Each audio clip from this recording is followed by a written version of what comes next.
Let's build on our last conversation about torque, and I'll review very quickly. Torque is the measure of the ability of a force to cause rotation. When you look at the formula, torque is equal to force times length, you understand then that the other component to what allows a force to cause rotation is the length. And what you're going to see from the math is the closer the force is to the fulcrum, the less able the force is to cause rotation. The farther away from the fulcrum the force is applied, the greater the ability of that force to cause rotation. So it's really two factors involved. It's the distance from the fulcrum and the magnitude of the force that creates the torque. If you are a person that deals with cars at all, you maybe are familiar with a breaker bar. A breaker bar is a very, very, very, very, very long wrench. The length of it is almost ridiculously long. So if you have a bolt or a nut that is just next to impossible to turn, you get out your breaker bar, and this long bar amplifies your force or gives you greater ability for that force to cause rotational motion. A shorter bar just can't accomplish it as well. If you're curious about that, do a Google search on breaker bars and you'll see what it has to say about that. All right, so that is torque. Torque is the ability of a force to cause rotation. And we saw that there's different ways that you can apply it, and the angle of that force is going to become important because little l is all about the perpendicular from the fulcrum to the line of force. So if the force is not applied perpendicularly, you have to figure out what that length is. Now we just really introduced torques to you. Now we're going to bring the torque into the idea of the second condition of equilibrium. And let's just review the first condition. I'm not going to say the words to it. You know the words are, or you should know, that the words are for an object to be at equilibrium, the vector sum of the forces must be equal to 0. What that means in a practical way is that sigma f sub x has to equal 0, sigma f sub y has to equal 0, and if both of those are true, then mathematically it stands to reason that r will equal 0, and that creates the first condition of equilibrium. The object can't translate, it can't move from point A to point B.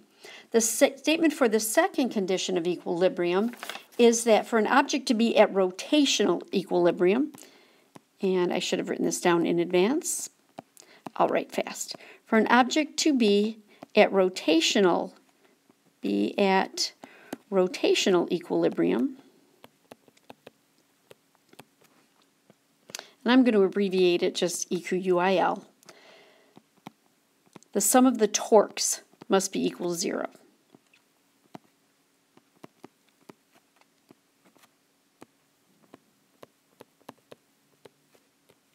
The sum of the torques must be equal to 0. For an object to be at rotational equilibrium, the sum of the torques must be equal to 0. You don't have to say that it is a vector sum of the torques. You just add or subtract torques. What would the equation be then? It's going to be the same thing where we use sigma. Sigma tau, the sum of all the torques, is equal to tau sub 1 plus tau sub 2 plus dot, dot, dot, which means I can add as many as I want, but they all have to add up to 0. How is it possible for sigma tau to equal 0?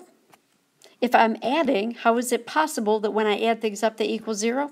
Well, it's possible because some of them are positive, some of them are negative. Some of the torques are positive, some are negative.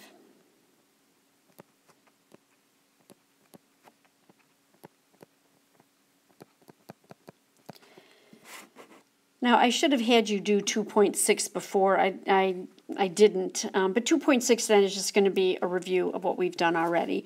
So let's go ahead and do 2.6. What you end up having is you have a lever, and pulling on the lever is 500 newtons, but it's pulling at an angle.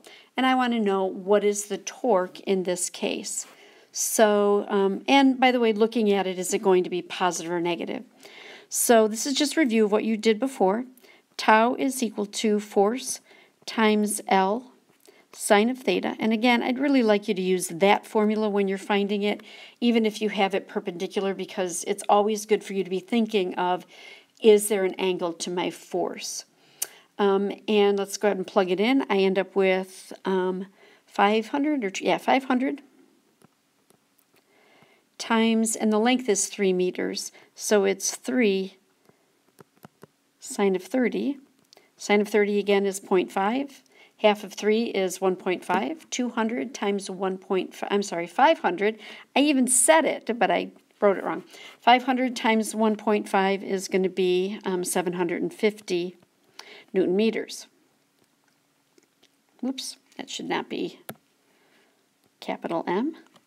750 Newton meters. Now, here's the question. Is it clockwise or counterclockwise as I look at it? Again, doesn't matter when there's only one torque because I'm not adding it up with anything else.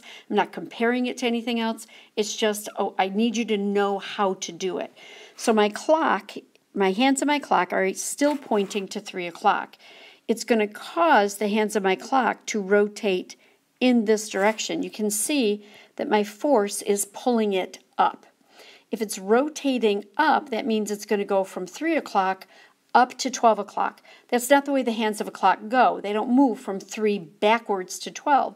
So it's not moving with the clock, it's moving against the clock, or counterclockwise, which means that since it is counterclockwise the way I've drawn it, then it is a positive torque.